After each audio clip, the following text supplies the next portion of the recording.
ફક્ત 2.5 મીટર કાપડમાંથી આપણે 3 થી 3.5 મીટરનો ચણિયો બનાવીશું. એ પણ મારવાડીનો મગઝી અને કેનવાસ મૂકીને બનાવીશું. એના માટે આપણે બ્રોકેટનું 2.5 મીટરનું કાપડ લીધેલું છે.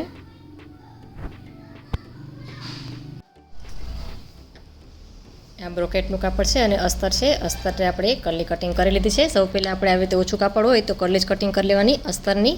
અત્યારે આપણે 8 કરલીનો ચણિયો બનાવી છે. ઉપરથી કમરનું માપ હોય એને 8 ભાગ કરી દેવાના અને નીચેનો આપણે જેટલો ઘેર રાખવો હોય એટલા 8 ભાગ કરી દેવાના.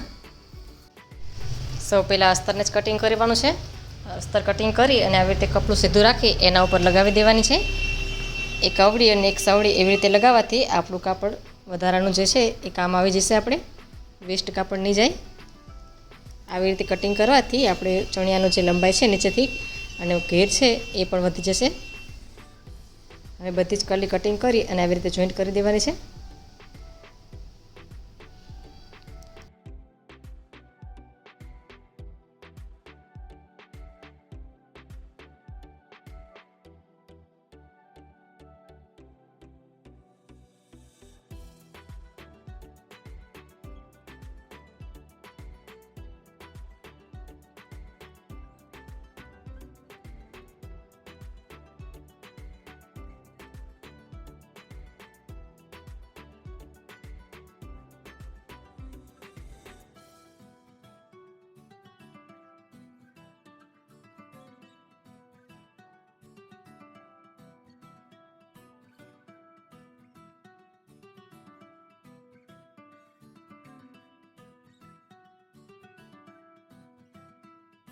બધી જ કરલી કટિંગ કરી અને આપણે જોઈન્ટ પણ કરી લીધી છે.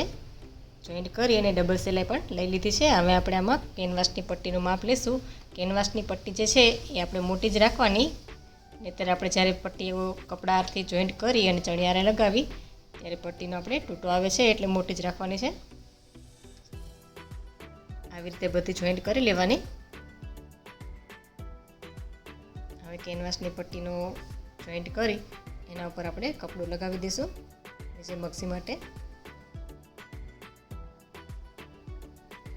મારવાડીનો ચણિયો છે એટલા માટે આપણે નીચે મગઝી લગાવીશું. જો તમારે આવી જ રીતે ચોલીનો ચણિયો બનાવવાનો હોય તો આપણે ડાયરેક્ટ નીચેથી પટ્ટી વાળી દઈશું. આવી રીતે મગઝી નહીં મૂકવાની. અત્યારે આપણે મારવાડીનો ચણિયો છે એટલે આ મગઝી મૂકવાની છે. હવે કેનવાસનો પટ્ટો જે છે એ અંદર જવા દેવાનો છે અને ડબલ કાપડ રાખી આવી રીતે છેક સુધી સિલાઈ લઈ લેવાની છે આખા પટ્ટામાં.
જોઈન્ટ થઈ ગયું છે. હવે ચણિયો સીધો રાખવાનો છે અને જે પટ્ટી છે એને આપણે અવરી રાખવાની છે અને એના ઉપર એક આંગળ જેટલી એટલે કે અડધા ઇંચ જેટલી સિલાઈ છેક સુધી લઈ લેવાની છે. અત્યારે મગઝી મૂકતી વખતે આપણે નીચેનો ચણિયો છે થોડું ખેંચવાનો છે. આપણી પાસે જો કાપડ વધારે હોય તો આપણે મગઝી ક્રોસમાં કટિંગ કરવાની છે. અત્યારે આપણે કાપડ ઓછું છે એટલે આપણે સીધી જ પટ્ટી કટિંગ કરેલી છે.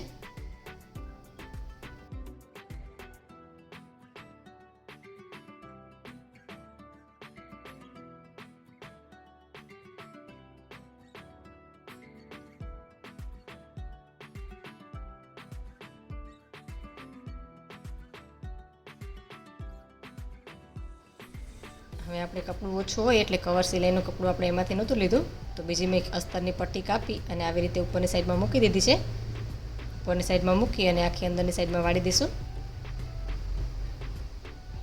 આવી રીતે બીજી કપડું લેવાથી આપણે જે બ્રોકેટનું કાપડ છે એ કપડું આપણે ઓછું જોશે. એક્સ્ટ્રા બધું વધારાના જે તાર છે એ કટિંગ કરી લેવાના. અને જે આપણે ઉપરની પટ્ટી મૂકેલી છે કોટનના અસ્તરની, એ પટ્ટી આખી અંદરની સાઈડમાં વાળી દેવાની.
નીચેની સાઈડમાં ઘણી વખત બધા તોય મૂકતા હોય છે.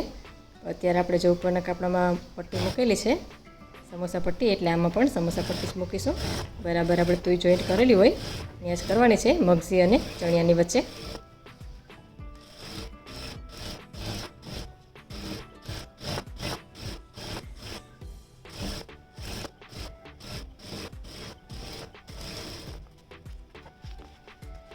તો નીચેનો ભાગ કમ્પ્લીટ થઈ ગયો છે. હવે કમર માટે આપણે કપડું ઓછું છે બ્રોકેટનું, એટલા માટે આપણે એક પટ્ટી જે આપણે બહારની સાઈડમાં દેખાય એ પટ્ટી કટિંગ કરીશું. અંદરની સાઈડમાં બીજું આપણે અસ્તરનું કાપડ લઈશું. આવી રીતે નાની નાની પટ્ટી જે હોય એને જોઈન્ટ કરી દેવાની. જોઈન્ટ કરી અને ધારી મશીન મારી લેવાનું. પછી એ જ માપમાં આપણે અસ્તરનું કાપડ લેવાનું છે અને અસ્તરનું કાપડને પણ પટ્ટી એવી રીતે વાળી દેવાની. એક સાઈડ પટ્ટી વાળી અને નીચેની સાઈડમાં જે આપણે બ્રોકેટનું કાપડ છે એ લઈ લેવાનું છે. આવી રીતે આપણે લેફાનો ભાગ મૂકવાથી કપડું આપણે ઓછું પણ જોશે અને અંદરની સાઈડમાં ખૂદશે પણ નહીં, ફિનિશિંગ પણ સારું આવશે. હવે જે બ્રોકેટનું કાપડ છે એ ચણિયા હારે રાખવાનું. આવી રીતે છેક સુધી સિલાઈ લઈ લેવાની છે. હવે અંદરની સાઈડમાં જે આપણે અસ્તરનું કાપડ વધેલું છે એ બે સાઈડ પટ્ટી વાળી અને અંદર વાળી દઈશું અને ડબલ સિલાઈ ધારી લઈ લેવાની છે. આવી રીતે ધારી સિલાઈ લઈ લેવાની.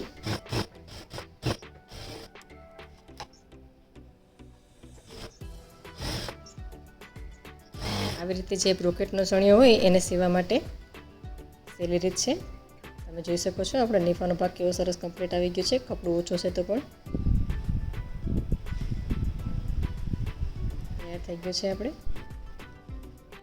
30 મીટરમાંથી જ તમે જોઈ શકો છો 3થી પણ વધારે 3.5 જેટલો વેટ થઈ ગયો છે. આવી રીતે કટિંગ અને સિલાઈ કરવાથી કપડું આપણે સાવ ઓછું જોશે. તો મારી ચેનલને સબસ્ક્રાઈબ કરવાનું ના ભૂલતા અને શેર પણ કરજો.